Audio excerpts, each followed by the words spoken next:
Let's welcome in Doug Flynn to the conversation. Wish you were here. Look at how beautiful things look here at the University of Alabama at Tuscaloosa. Beautiful. Doug, financial planner and co-founder of Flynn Zito Capital Management. Thank you. Joins us from back on boring Long Island today to talk about the market with us a little bit. You know, I was looking at those markets, said there's plenty of green on the screen, and there is. It's interesting. The market had a terrific November, and I think you and I talked about that a lot. Mm-hmm.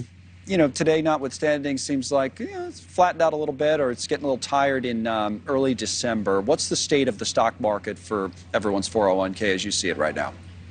Yeah, a couple of good things. If you look at months where we had more than 8% in a month, like we did in November, if you look at the last 30 times that happened, 27 of the times, 1 year later, the market was positive, and the average positive was about 16%. So that bodes pretty well when you have a great month like that. It's very normal after 5 straight weeks of positives to have a little bit of flattening, but we're waiting on this official jobs report tomorrow. We're not getting enough weakness, if you will, in the job market, even though job openings are slowing. So the market really needs to hear a little bit more weakening to know that the Fed is not going to raise anymore, because it's banking on that it's not going to raise anymore. So we'll see how that plays out, and then I think you resume the market. Yeah, this time tomorrow, that'll be a big focus for us. We'll be talking about the monthly jobs report, which is obviously the biggest economic report that we get every month. Right now, I want to talk for a few minutes at least about cryptocurrency. Came up for a minute or two in the debate last night. There was some comments on it, but I think the comments that are really getting a lot of attention come from a really influential name on Wall Street, and JP Morgan's Jamie Dimon, who said something to the effect about crypto. If he was the government, he'd shut the whole thing down. What do you make of that, and what do you think is the future of what was once seen as just this high-flying industry of the future? Well, a couple things. He's never been a fan, but the thing that scares me is, well, now we know basically if there was a president, Jamie Dimon, how he would be a dictator in that fact. He would shut down crypto. So I think that, however you want to take that, I think it comes down to the fact that it competes in that business. I think the side comments of the bigger part of it needing to be regulated, because there are nefarious acts that happen when anybody can use it, such as terrorists and drug dealers. So I think having anti-money laundering applied to it, like we all have to deal with in financial services and in banking, as Jamie Dimon does, I think is the proper way to go. But outright banning, I think, is either a flippant comment or quite ridiculous. And that's notwithstanding the fact that we can pretend crypto is a real asset or not. We can have those conversations. Yep. But outright banning other ways to transfer money and all the other implications are, I think, unwise. Good job out of you working the politics in. You've clearly been paying attention to the news the last couple of days with your dictator analogy. I'm not sure if Jamie Dimon would really be a dictator or not, but it shows you've been paying attention to the news, that's for sure. Speaking of people who are in the news, I want just for a moment about Elon Musk. We'll move from Jamie Dimon to Elon Musk.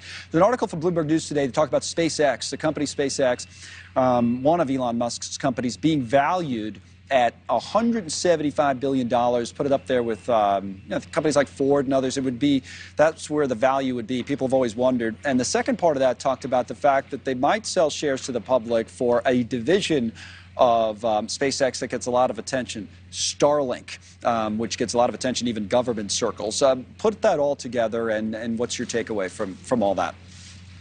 So we went from Jamie Dimon worth $2 billion to someone worth possibly $200 billion, and already runs the 7th most valued company in the United States in Tesla, notwithstanding the private, Twitter, X that he owns. And this is a way to sort of unlock some value. There are insider shares, technically, that would be sold to the outside at a set price, which is normal in the case of these kinds of ways that maybe you ultimately go public. But the first spinoff you did mention is the Starlink part of this, which they're saying in about a year or year and a half, they could spin that out. And so if you're inside, you will get the IPO price. Everyone chases these IPOs, but oftentimes you can't get in before the IPO, and you're paying after the IPO price. So that's what's going on here, and it's unlocking the value of yet something that could be worth, as you mentioned, one of the top 75 companies if the entire thing was positive.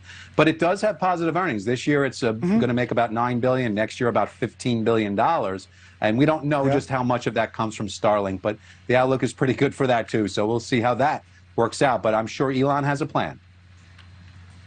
You do such a great job for us, Doug, in analyzing these business stories every day. I'll give you one for free here at the end. We only have 30 seconds or so left, but I happen to know that you're a pretty big fan of the New York Yankees. And if you want to talk about a sports business story today, how about that Juan Soto trade? What do we think?